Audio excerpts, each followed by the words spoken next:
going to be talking a little bit about my digital art shop. I'm Annabelle. Garland Collections is where we talk about interior design, home decor, wall art, and other fun things. I try to take a pretty humorous lens because to act like I'm an expert in any of those things, I'm not. I want to share with you guys what it's like to open up an online store, and for me it's a digital art store. I actually also have done an art collection with an artist. Shout out to Kaylee Boleyn from Studio KB. So I have that experience of working with an artist and doing an art collection with her. Now I'm working on selling my own digital art online, but I've always been an artist myself. I wanted to be able to bring that into my business, my daily life, and for me a big part of figuring out personal style at home is with wall art, because I love wall art. I feel like it completely changes a space and really has the ability to uplift a space and bring in your own pizzazz. Obviously, before we get started, you can go check out the shop for yourself at garlandcollections.com/shop. So of course, I had to give you a tour of my shop. I have the mushroom patch prints and the sunset shape prints out right now.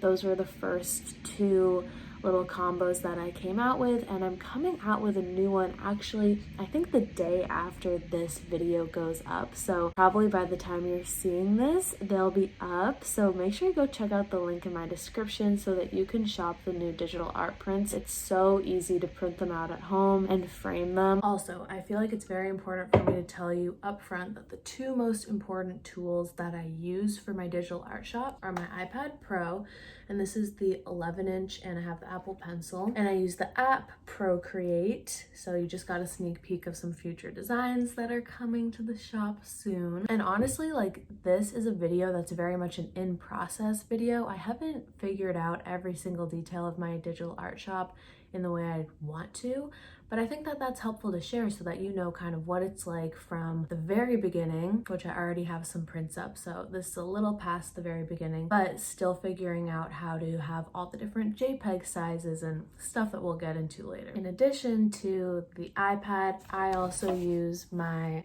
MacBook Pro. I have the big MacBook Pro and I love it. I use that for like running my WordPress site. Yeah, those are really the only two things you need. So right now, if you go on the shop and you buy a print, you only get one size of the image. So you only get an 8x10 paper printout. So you can print it out on a sheet of normal printer paper at home and it will fill up the page with a small white border. And then you can put it into an 8x10 frame or an 8x10 mat if you have a larger frame and then a smaller mat within the frame. That's a great option. That is reasonable given what it's priced at. Digital art prints are just an affordable way to get wall art. However, my current goal is to change the delivery from being one singular image to a zip file with multiple images, so that no matter what frame size you have, you can print out the art print for, you know, the appropriate size, whether it's 8x10, 4x6, etc., etc. That seems like a pretty simple goal, but it actually is harder than I thought it was going to be. I just don't know all the technical,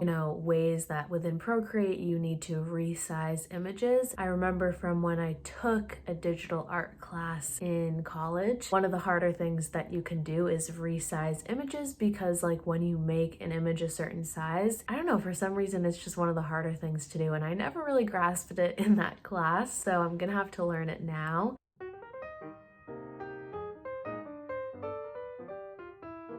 I do have an Etsy store, but my goal is really to get people to my website and my art shop, garlandcollections.com. I think it's important to acknowledge two things about Etsy. The first is that when I'm going to post this, there was just an Etsy strike because they increased the amount that they take as their cut when sellers, are selling whatever they sell on Etsy. So that's difficult for any small business owner that relies on Etsy, because that's a big cut of their income potentially. It might be not as impactful for other Etsy sellers, but I just think think it's important to acknowledge that like that is going on when I'm posting this video. And when you're watching it, it might not be as timely, but that's something to think about when you do shop from Etsy. If someone links their own store outside of Etsy, it's more beneficial to them, most likely, for you to shop on their website, because then Etsy isn't taking a cut of their sales.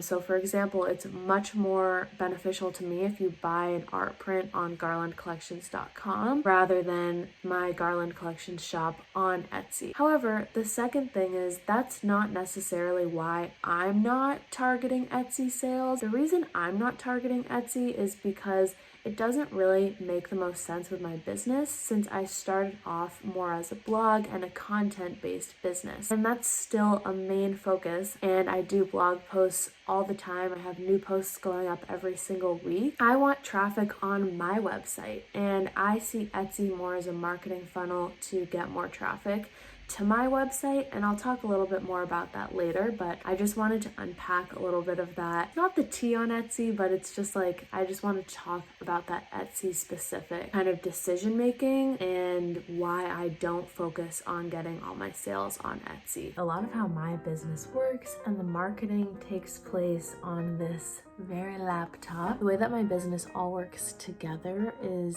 that I have a website with a blog. I use those blog posts and SEO and marketing on Pinterest and just a little bit on Instagram, but mostly on Google and Pinterest. And I use those blog posts to funnel traffic to my website and to those posts. And then from those posts, I will talk about home decor. I talk about, you know, that kind of content, and I'll add in, oh, you can shop my art prints if you're interested. That is the way that I do it, and that's why I'm trying to build an audience on my website, because I started off with the blog. The digital art shop is something that has come along and is newer, and that's why I'm not trying to focus all my energy on Etsy, because it doesn't tie back to my website, and that's not an audience that I can retain on my site unless they click from Etsy to my site. So that's kind of the way I think about Etsy, is another marketing stream, kind of like how Pinterest is.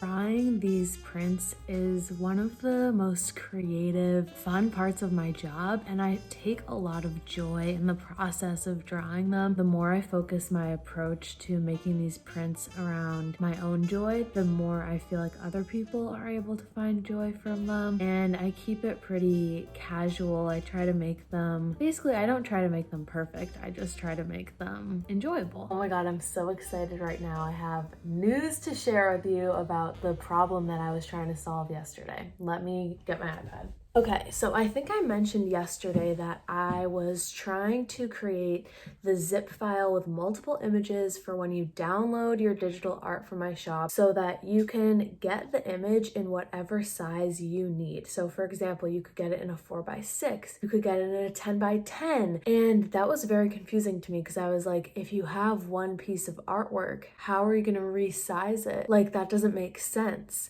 And whenever I've created digital art in the past, and even when I took a class on digital art, it was like, you can't like resize images to be from a rectangle to a square. Like, it just, the artwork will not, it doesn't work that way. So I figured it out. Let me share with you. I'm so excited. In order to resize your images, so I exported the image from Procreate. So the artwork that I drew on Procreate, I exported it from my Procreate gallery as a PNG image. I airdropped the image to my computer from my iPad, and I uploaded it to Canva. I have the Canva Pro subscription, so that's an important note also, because you can resize with the Pro version. It's not free. On Canva, you put in all the different dimensions of the images that you want, and then you resize the image to all of those different sizes. Then you'll see there's a big old white border. What do you do then? Oh my god, I figured I'm so excited. Go to Procreate, You get the hex code for the color of the background of your image in Procreate, and you make the white border the same color as the background. So then it all looks like it's just one piece of art. Of course, the mushrooms will be bigger or smaller based on, which size you choose. The integrity of the print is the same. It is the only thing that changes is how much background color there is, which is like a very small thing to change. I am so excited that I figured this out. I was worried I was never gonna figure that out. I know that sounds so dramatic, but I was just like, how am I gonna do this? I don't understand. That is a big win for me today.